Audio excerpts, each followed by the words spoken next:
noite! Estamos aqui hoje para falar do romance Menino do Engenho, de José Lins do Rego.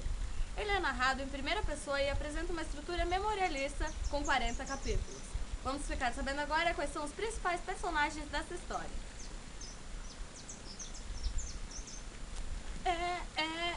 Carlinhos! Carlinhos é o narrador do romance. Órfão aos 4 anos, tornou-se um menino melancólico e solitário. Mantém sua primeira relação sexual aos 12 anos, contraindo gonorreia.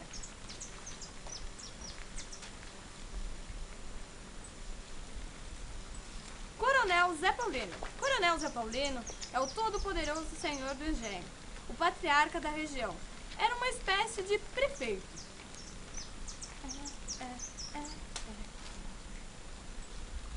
Tia Maria.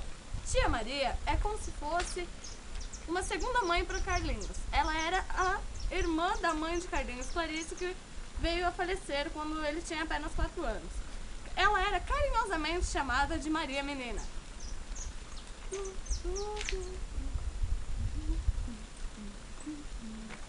Velha Totonha. Velha Totonha representa bem o folclore ambulante dos contadores de histórias.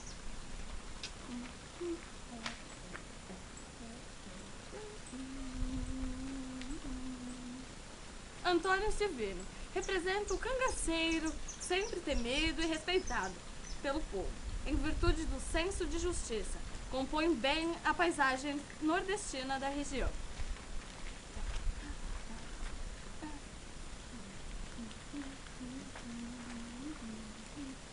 Tio Juca, por ser filho do senhor do engenho, fazia e desfazia em tudo, sobretudo com sexo com as mulatas, mas não era punido.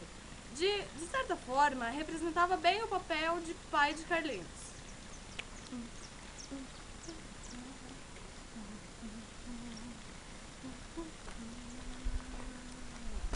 Luma de Holanda. Embora ocupe pouco espaço, é uma figura relevante, pois ele representa o senhor do engenho decadente.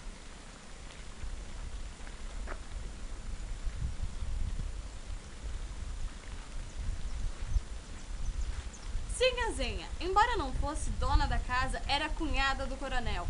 Mandava e desmandava na casa. Era odiada por todos, seu rigor e sua carranquice. As negras! As negras eram o resto do tempo de escravidão. Os restos do tempo de escravidão. É isso aí, tá? Agora com o resumo da obra Menino do Engenho. A mãe do narrador, Clarice, está morta, assassinada pelo pai no quarto de dormir, porque ninguém sabia compreender. O menino, apesar de pequeno, sente o impacto da morte da mãe e a solidão que esta lhe deixa. Então, começou a chorar baixinho para os travesseiros, o choro abafado de quem tivesse medo de chorar. O pai, então, é levado para o presídio. Era uma pessoa nervosa, um temperamento hesitado, para quem a vida só tivera o seu lado amargo. No momento de desequilíbrio, matara a esposa com quem sempre discutia. O narrador o recorda com saudade e ternura. O narrador lembra também com ternura e carinho a mãe tão precocemente ceifada pelo destino. Recorda as carícias, a bondade, a brandura. Os criados amavam-na. Era filha do senhor do engenho, mas falava para todos com um tom de voz de quem pedisse um favor. O mundo novo esperava Carlinhos.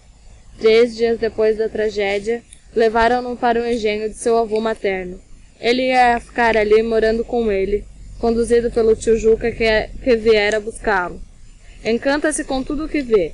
Tudo é novidade naquele mundo novo. A imagem que sempre fizera do engenho era de um conto de fadas, de um reino fabuloso. À primeira vista, a realidade ia comprovando fantasia. No engenho, é levado para receber a bênção do avô e da preta velha tia Galdina e ganha uma nova mãe, a tia Maria. No dia seguinte, com o mergulho nas águas frias do poço, o narrador está batizado para a nova vida que ia começar. Aos poucos, o narrador vai penetrando no mundo novo do engenho. Levam-no para ver o engenho e ele fica deslumbrado com o mecanismo. Tio Juca vai lhe explicando todos os detalhes. Os primos chegam para passar as férias na fazenda e o narrador se solta de vez. Já estava senhor de sua vida. Passeios, banhos proibidos, brincadeiras só o dia todo e as recomendações da tia Maria.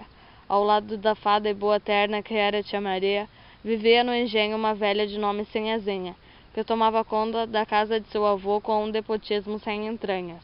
Esta velha seria o tormento de sua meninice. Todos os temiam e fugiam dela. As negras odiavam-na. Os seus primos corriam dela como de um castigo. O narrador leva sua primeira surra pelas mãos da velha Sinhazinha. Ficou desolado o dia todo, e à noite foi dormir pensando na vingança. Queria vê-la despedaçada entre 2 cavalos, como a madrasta da história de Trancoso. A cheia do Paraíba chegou devastadora, matando gente e animais, destruindo plantações e casas. A gente do engenho refugia-se na casa do velho Amâncio, fugido da fúria das águas. A enchente tinha sido arrasadora, e as águas chegaram a penetrar na casa grande. Os prejuízos eram enormes. As primeiras letras, enfim, vieram com a bela Judite, mulher de doutor Figueiredo. Com ela, começam a surgir os primeiros lampejos do amor. Sonhava com ela e de noite não gostava dos domingos porque ia ficar longe de seus beijos. A religião no engenho se restringia aos limites do quarto de santos com suas estampas e imagens. O coronel Zé Paulino não era um devoto, e mesmo a tia Maria, sempre preocupada com as rezas e orações, não era de frequentar a igreja ou comungar. Na Semana Santa, especialmente na Sexta-feira da Paixão, havia um recolhimento natural em obediência à tradição. A morte trágica da mãe o marcou profundamente, e apesar das brincadeiras e traquinagens com os moleques, era um menino melancólico que buscava sempre a solidão. Um antigo sonho do narrador se realiza. Ganhou um lindo carneiro para a montaria. Chamava-se Jasmim. Entretinha-se com ele boa parte do tempo, e com isso os canários ganharam a liberdade. Nos seus passeios com Jasmim, na solidão do entardecer, a melancolia de sempre. Após a ceia, o coronel Zé Paulino gostava de contar seus casos de escravos antes e depois da abolição. As ruindades do major Ursilino com os negros sempre se destacam nas suas histórias. Gostava também de relembrar a visita de Dom Pedro ao Pilar e tinha grande orgulho da casta branca e nobre. A loucura solitária e miserável do pai remete o narrador a doentes e a maus presságios que o deprimem. O seu puxado atormenta-o e os cuidados o aprisionam. A sua vida ia ficando como a de seus canários prisioneiros.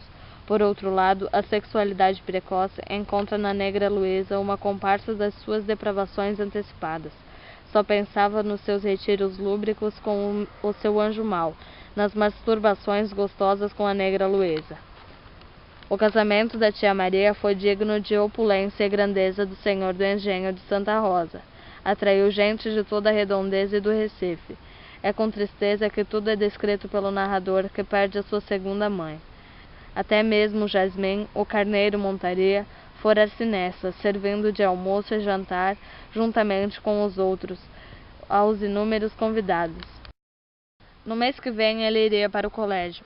Arranjavam-se os preparativos e com o casamento da tia Maria, vivia a desejar o dia da partida. Já estava grandinho, cerca de 12 anos e não sabia quase nada. Sabia ruindades, puxava demais pelo sexo, era um menino prodígio da porcaria. Tinha uns 12 anos quando ele conheceu uma mulher como um homem, e com ela apanhou doença do mundo, a qual ia operando nele uma transformação.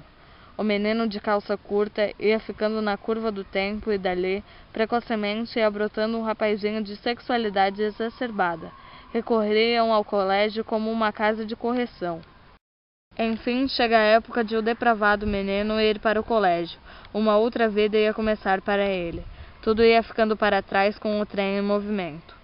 Carlinhos levava para o colégio um corpo sacudido pelas paixões de homem feito e uma alma mais velha do que o corpo.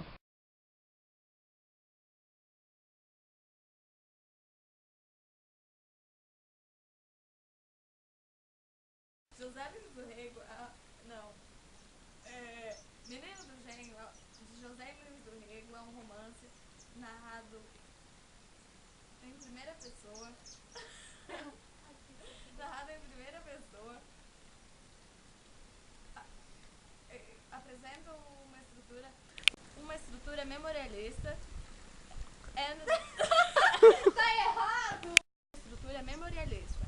40 capítulos. Os principais mesmo.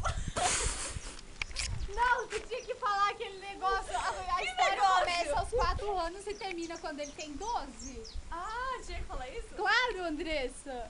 Eles dessa história.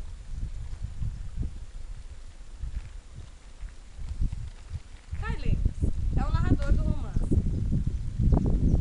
Orphan aos 4 anos tornou-se. Ela fica pulando de um lado pro outro. A mãe tão precocemente ceifada pelo destino. Já deu merda ali.